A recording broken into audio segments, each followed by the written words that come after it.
Back everyone. Programme में आगे बढ़ते हैं और बात करते हैं अब जिल्द की सेहत के हवाले से। हम देखते हैं जैसे ही मौसम चेंज होता है हमारी स्किन रूटीन जो है वो वैसे ही रहती है, लेकिन हमारी स्किन के साथ डिफरेंट प्रॉब्लम्स जो हैं वो सामने आ रहे होते हैं। उसमें हम देखते हैं हमारी स्किन टैनिंग हो रही होती है, रंग थोड़ा ख़राब हो रहा होता है, एक्नी बढ़ना शुरू हो जाती है। इनकी रीज़न्स क्या हैं और कौन से प्रोडक्ट्स जो हैं हमें इस्तेमाल करना छोड़ देने चाहिए और कौन से प्रोडक्ट्स जो हैं हमें इस्तेमाल करने चाहिए, इस हवाले से बात करेंगे। हमारे साथ स्टूडियो में मौजूद हैं बहुत ही प्यारी डॉक्टर कंवल जवाद साहिबा जो कि कंसल्टेंट डर्माटोलॉजिस्ट हैं। अस्सलाम वालेकुम, कैसी हैं आप? मैं ठीक, बहुत शुक्रिया प्रोग्राम में आने के लिए और हमेशा की तरह बहुत प्यारी लग रही हैं आप। थैंक यू सो मच, आप भी बहुत प्यारी लग रही हैं। Thank you so much. हम लड़कियां इसलिए तारीफ नहीं करती हैं, हम दिल से करती हैं।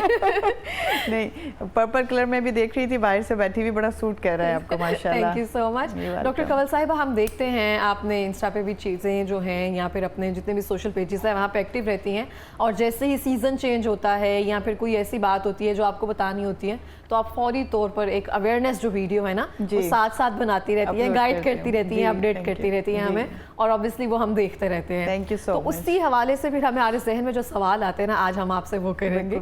हम देखते हैं गर्मियों में ना बहुत सारे लोग जो हैं जैसे ही मौसम चेंज हुआ है दाने निकलना शुरू, हम कहते हैं गर्मियों का पहला तोहफा है, लेकिन हम ये नहीं देखते हैं कौन सी ऐसी हैबिट है जो हम थोड़े से, जैसे है ना बाहर का मौसम था या फिर सर्दियाँ थी उसमें हम इस्तेमाल कर रहे थे, हम उसको नहीं छोड़ रहे, हम सीरम नहीं छोड़ रहे हैं, मॉइस्चराइजर नहीं छोड़ रहे हैं। ये क्या चीज़ें ऐसी हैं जो हमारी स्किन जो है बेहतर कर सकती है गर्मियों में?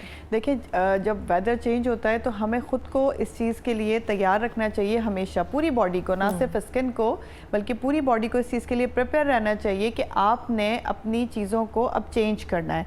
जैसे हम सर्दियों के कपड़े रख के गर्मियों के कपड़े निकालते हैं, तो बिल्कुल उसी तरीके से हमारी बॉडी को भी वो सर्दियों की चीज़ें रख के गर्मियों वाली निकालनी चाहिए होती हैं, लेकिन हम ऐसा करते नहीं हैं। हम जिस फेस वॉश को यूज़ कर रहे हैं वही कॉन्टीन्यूसली किए जा रहे हैं। होता क्या है, जैसे कॉम्बिनेशन स्किन होती है या जो स्किन आपकी वेदर के साथ चेंज होती है, उस स्किन में क्या होता है, जैसे सर्दियां आती हैं तो ड्राई हो जाती है, जैसे गर्मियां आती हैं तो ऑयल बरसना शुरू हो जाता है, ऑयल के कुएं जो है वो हमारे स्किन पर आ जाते हैं। लड़की कह रही है। तो ये प्रॉब्लम अगर आपको फेस करना पड़ता है तो अब आपका फेस वॉश भी डिफरेंट होगा, आपका मॉइस्चराइज़र भी डिफरेंट होगा, आपका सनस्क्रीन भी डिफरेंट होगा और आपका मेकअप प्रोडक्ट भी डिफरेंट होगा।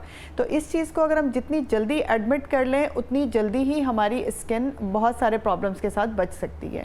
बेसिकली क्या करना होता है, अगर आप यूज़ कर रहे थे कोई ऐसा सन ब्लॉक फेस वॉश या मॉइस्चराइज़र जो कि ड्राई स्किन के लिए था, वेदर चेंज होते साथ क्रीमी था, अब आपने जेल बेस्ड यूज़ करना है, आपने ऐसा सन ब्लॉक यूज़ करना है जो कि जेल बेस्ड हो, ऐसा मॉइस्चराइज़र यूज़ करना है जो कि नॉन ऑयली हो, और ऐसे अवेलेबल है मार्केट में, वाटर और जेल बेस्ड बिल्कुल है। आपने छोड़ना नहीं है मॉइस्चराइज़र आपने यूज़ करना है। आपका सीक्वेंस हमेशा, मैं एक वो बताती हूँ कि आपने अपनी डे केयर रूटीन में एक सीक्वेंस रखना है कि फेस वॉश से वॉश किया फेस सुबह में उठकर, उसके बाद आपने अप्लाई करना है अपने फेस पर मॉइस्चराइज़र। अगर स्किन आपकी ड्राई है तो ऑयली करें, अगर आपकी स्किन ऑयली है तो आपने नॉन ऑयली मॉइस्चराइज़र यूज़ करना है। बहुत सारे मेडिकेटेड ऐसे ओवर द काउंटर अवेलेबल हैं, आप इजीली उस मॉइस्चराइज़र को लगा सकते हैं, लेकिन चेहरे के साथ गर्दन पे ज़रूर लगाना है। ये खास एहतियात है।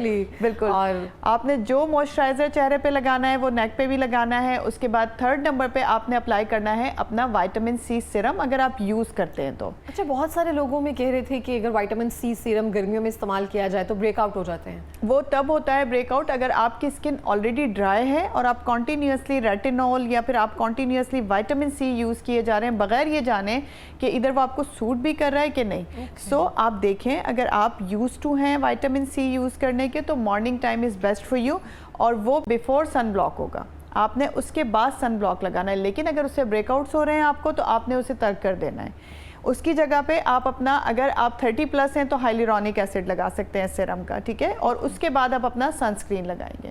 फिर आप प्राइमर लगाएं, जो मेकअप आपने करना है करें, आप बीबी सीसी और पूरा मेकअप करना है वो कीजिए, नहीं भी करना तो आप टिंटेड सन ब्लॉक लगा के और फिर अपने वर्क पे, अपने स्कूल कॉलेज जा सकते हैं। क्योंकि अगर आपकी स्किन केयर अच्छी होगी तो आपको ज़्यादा मेकअप नहीं अप्लाई करना पड़ेगा ना, उससे थोड़ी सी जान बच जाएगी। और हम उस एज में है जहाँ पे हमें लगता है कि मेकअप ना ही करना पड़े, स्किन इतनी अच्छी हो कुछ अप्लाई करने की जरूरत ही ना पड़े। लेकिन लेकिन हम इस एज में है कि हमें कुछ ना कुछ मेकअप अप्लाई करना पड़ता है। लेकिन मुझे ऐसा होता नहीं है कि मैं बगैर मेकअप के घर से निकलूं, बिकॉज देखें अब जो एज आपकी 30s के बाद होती है ना, उसमें आपको रिंकल्स भी पड़ते हैं, उसमें आपको डार्क सर्कल्स भी गहरे हो जाते हैं, उसमें आपकी स्किन की फाइन लाइंस भी प्रोमिनेंट होना शुरू हो जाती हैं, लाफ लाइन आ जाती हैं, फोरहेड लाइंस आ जाती हैं, या तो आप कॉन्टीन्यूसली फिलर बोटॉक्स के अंदर रहें। बीइंग अ डर्मेटोलॉजिस्ट लाइक लोग मुझसे यही एक्सपेक्ट करते हैं कि शायद मैं जो स्क्रीन पे इतनी फ्रेश नज़र आती हूँ तो मैं हर वक्त फिलर बोटॉक्स और ये चीज़ें करती रहती हूँ। ऑनेस्टली स्पीकिंग मैं इन चीज़ों को फेवर बिल्कुल करती हूँ, बिकॉज फीवर आपका एक एज साइकिल होता है, उसमें आपको अब सर्टेन एज में आके ना आपको इन चीज़ों को करना पड़ जाता है।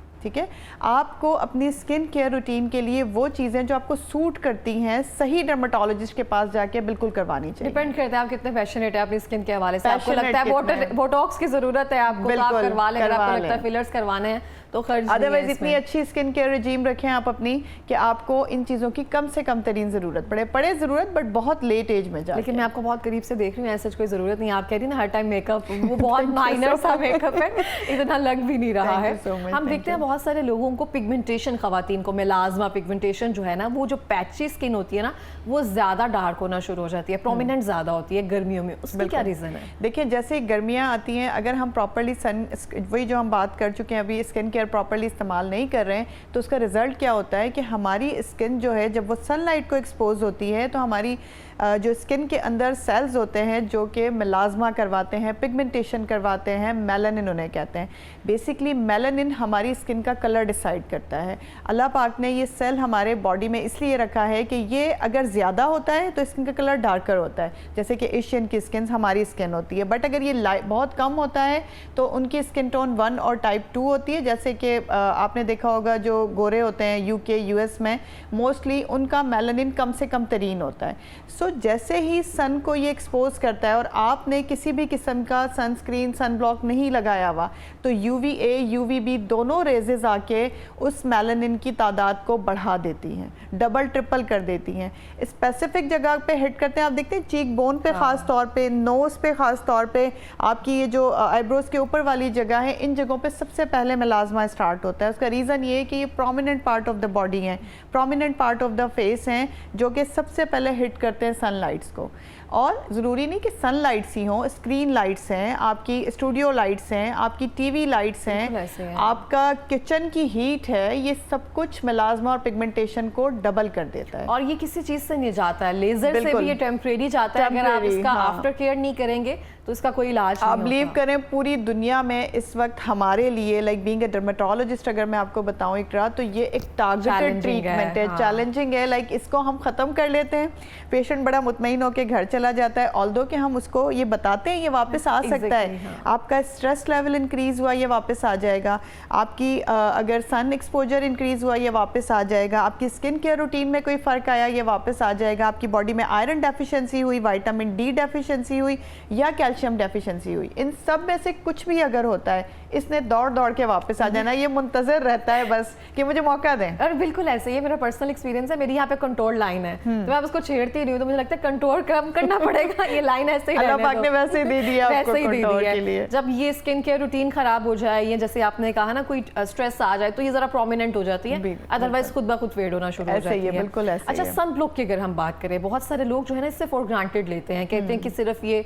शशके हैं, शोशे हैं, या सिर्फ अमीरों लोगों के ऐसे, लेकिन अब अवेयरनेस आना शुरू हो गई है, बहुत सारे लोग इस्तेमाल कर रहे हैं। अब एक जो मेजर चीज आ जाती है, बहुत सारे लोग कहते हैं व्हाइट कास्ट जो है ना वो नहीं होना चाहिए, कुछ लोग कहते हैं व्हाइट कास्ट जो है आपकी स्किन के लिए अच्छा होता है। तो इन दोनों में से बताएंगे कौन सी बात दुरुस्त है? देखिए बातें अगर मैं कहूँ कि सन ब्लॉक को इंतखाब करना ये भी एक हमारे लिए इम्तहान ही होता है। उसका रीज़न ये है कि सबसे पहले आपको आपकी स्किन टाइप पता होना चाहिए।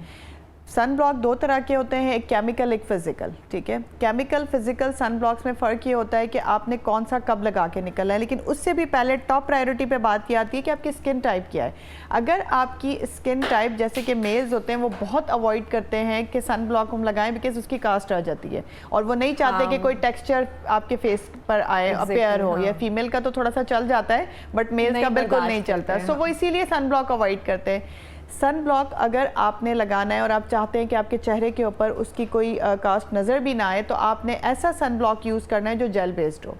जितने भी जेल बेस्ड सन ब्लॉक हैं, स्प्रे फॉर्म में जितने भी सन ब्लॉक हैं, उनकी कास्ट नजर नहीं आती। ये फायदेमंद कौन सा है, कास्ट वाला या दोनों एक जैसे हैं। देखिए इसमें कोई फर्क नहीं पड़ता कि आप कास्ट वाला लगाएं या ना लगाएं, इससे कोई फर्क नहीं पड़ता। कुछ लोग चाहते हैं कि हम सिर्फ सन ब्लॉक लगा के ही रेडी होके चले जाएं, तो उसके लिए वो टिंटेड सन ब्लॉक यूज करते हैं जिसमें कास्ट थोड़ी सी ज्यादा होती है, उसमें लाइट सा टेक्सचर होता है जो कि आपको फाउंडेशन का टेक्सचर देता है। फायदेमंद वो भी उतना ही है जितना कि gel based transparent sunblock फायदेमंद है, लेकिन डिपेंड करता है कि आपको कौन सा चाहिए। अगर आप चाहते हैं कि कुछ भी नजर ना आए चेहरे पे तो gel based is good for you, but आप चाहते हैं कि थोड़ा सा टिंट नजर आए सन ब्लॉक की सूरत में, मैं बस लगा के मॉइस्चराइजर ऐसे हैं जो टिंटेड हैं, आप मॉइस्चराइजर टिंटेड लगाएं, ऊपर से सन ब्लॉक टिंटेड लगाएं, आपका मेकअप कंप्लीट है। जो मर्जी लगाएं पर लगाना जरूर, पर लगाएं जरूर। और ये शशके नहीं है, सनस्क्रीन बहुत ज़रूरी है, मैं कहती हूँ 200% ज़रूरी है आपकी स्किन को प्रोटेक्ट करने के लिए। और जब आप लगाना शुरू करेंगे तब आपको समझ आएगी ये क्यों जरूरी है।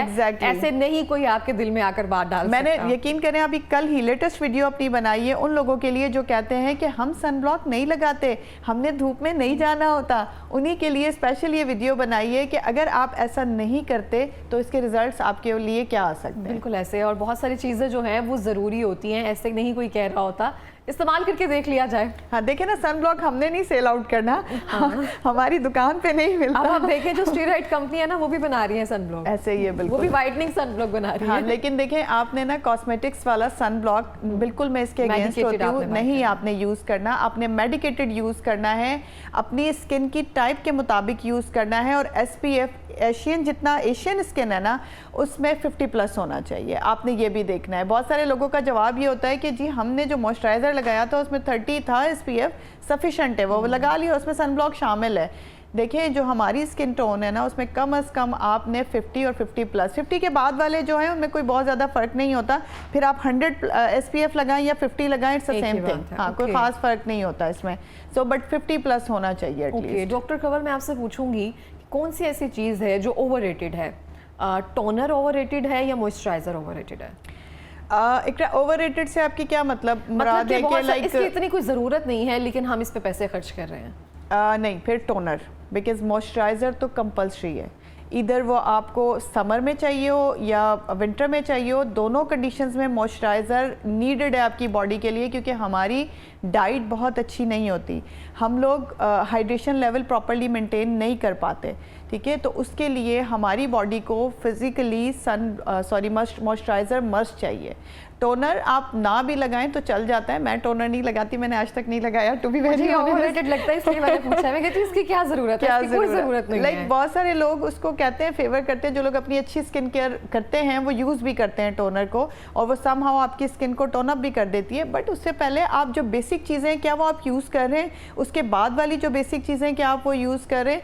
सो अगर आपने कंपैरिजन में पूछा है तो मैं कभी भी टोनर को फेवर नहीं करूँगी, मेरी 200% फेवर जाएगा मॉइस्चराइज़र के लिए, चाहे किसी भी वेदर में हो। लेकिन मैंने सुना है कि बहुत सारे लोग कहते हैं कि अगर आपकी स्किन केयर अच्छी है या फिर अगर आपको ज़रूरत नहीं है तो मॉइस्चराइज़र ना लगाया जाए, कोई मसला नहीं है। असल में क्या वो स्किन केयर क्या होगी उसमें, देखें कहीं ना कहीं क्लिनजिंग में मॉइस्चराइज़र आ रहा होगा यकीनन, ठीक है। आपके फेस वॉश में वो क्रीमी बेस्ड होगा मॉइस्चराइज़र वाला, क्योंकि हमारे जो ड्राई स्किन के लिए ये फेस वॉशेस होते हैं उनके अंदर आपका हाइलुरोनिक एसिड भी हो सकता है, उसमें आपकी ग्लिसरीन भी हो सकती है, उसमें आपका और कोई मॉइस्चराइज़र भी एडेड हो सकता है, क्योंकि हम वो ड्राई स्किन के लिए ऐसे ही फेस वॉश बताते हैं। सो अगर आप उनको कवर दे रहे हैं उससे आपकी स्किन बहुत अच्छी है, सो यू आर लकी, आपको ज़रूरत नहीं पड़ रही है, आप ना लगाएं। लेकिन अगर आप पूछते हैं कि स्किन केयर रूटीन में क्या ज़रूरी है, तो मेरे हिसाब से ये जो मैंने आपको रजीम बताई है शुरू में, यही ज़रूरी है, और ये हर मर्द को, औरत को, बच्चे को, सबको करनी चाहिए। इलास्टिसिटी जो है ये बढ़ाता है शायद मॉइस्चराइज़र, आपका कोलेजन इलास्टिन बढ़ाता है, स्किन की इलास्टिसिटी इंक्रीज करता है, आपकी स्किन में से फाइन लाइंस को ख़त्म करता है, रिंकल्स को ख़त्म करता है, और आपके एजिंग प्रोसेस को स्लो करता है। मॉइस्चराइज़र का ये बेस्ट आपको फ़ायदा होता है। घर में जो हम होम रेमेडीज़ वगैरह करते हैं समर में, आप उसको कितना सपोर्ट करती हैं? कौन सी वाली? एलोवेरा हम बेसन वाली, हाँ मुल्तानी वाली, कौन सी की बात कर रही हैं? पहले पे आते हैं, मैं वो करती हूँ। हाँ, कच्चे दूध के साथ। बेसन इज़ वेरी गुड। उसमें कैसे पता चलता है, मैं ना बेसन वैसे बताती हूँ टोटके में, आप यूज़ कर सकते हैं अगर आपकी स्किन ऑयली है, एक्नी प्रोन स्किन है आपकी, आप वीक में 1 मरतबा बेसन लेके उसमें रोज़ वाटर मिक्स कीजिए और उसका एक पेस्ट बना के आप अपनी स्किन पर अप्लाई करें। सो दिस इज़ बेस्ट, आप कर सकते हैं बिल्कुल ईजीली।